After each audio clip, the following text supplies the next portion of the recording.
Hi guys, assalamu alaikum everyone. Hope you all are well and doing great. Welcome back to my channel and this video is a gulab jamun recipe.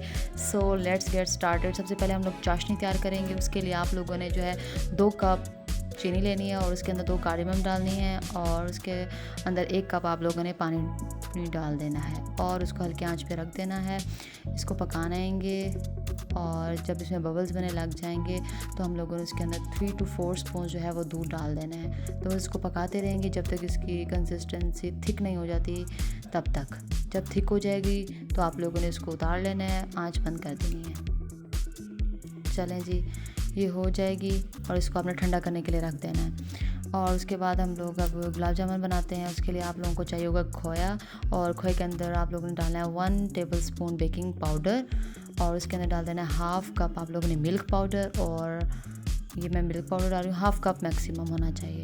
आपकी अपनी मर्ज़ी है, वैसे तो ये खोए से भी बनते हैं और सिर्फ मिल्क पाउडर से भी बन सकते हैं। और इसके अंदर आप लोगों ने मैंने 1/2 कप जो है मैदा डाल देना है और बस इसको मिक्स करना है ये। और आप ऐसे मिक्स करना है इसको जैसे हम लोग आटा गूंथते हैं ना। ये तो भी मैं चम्मच से कर रही हूँ, आप लोगों ने अच्छी तरह इसको गूंथ लेना है। इसमें कुछ नहीं डाला, ना दूध ना पानी। इसको सारा मिक्स करना है और अच्छी तरह गूंथ के आप लोगों ने चलें। अब इसके अंदर मैं जो है एग वाइट डालूँगी, सिर्फ 2 टेबलस्पून। आपने भी इतनी ही डालनी है, बस इतनी सी। और उसके बाद हम दोबारा से इसको गूंथ के रख देना है थोड़ी देर के लिए। चलें, जब इसकी बॉल्स बनाते हैं। अब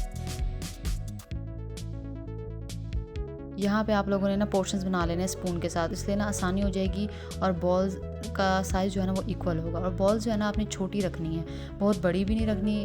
तो उससे ही होगा, जब हम इसको डीप फ्राई करेंगे ना तो इसका साइज़ इंक्रीज़ हो जाएगा और जब हम चाशनी में डालेंगे तो वैसे ही इंक्रीज़ होगा।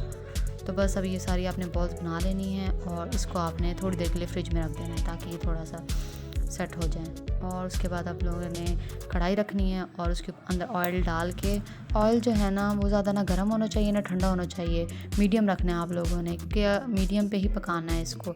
अगर आप तेज़ पे पकाएंगे तो वो बाहर से सारी जल जाएंगे और अंदर से वो कच्चे रह जाएंगे।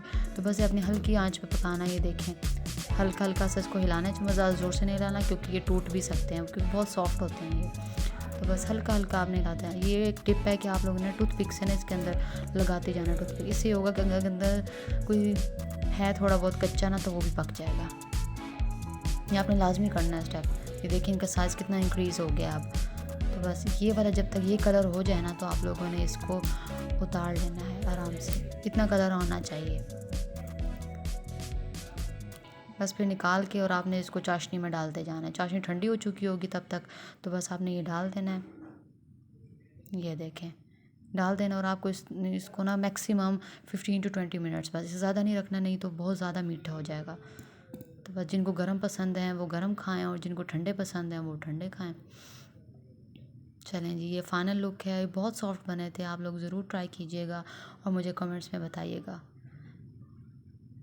ये इंग्रेडिएंट्स हैं, आप लोग नोट कर लें। And thanks for watching.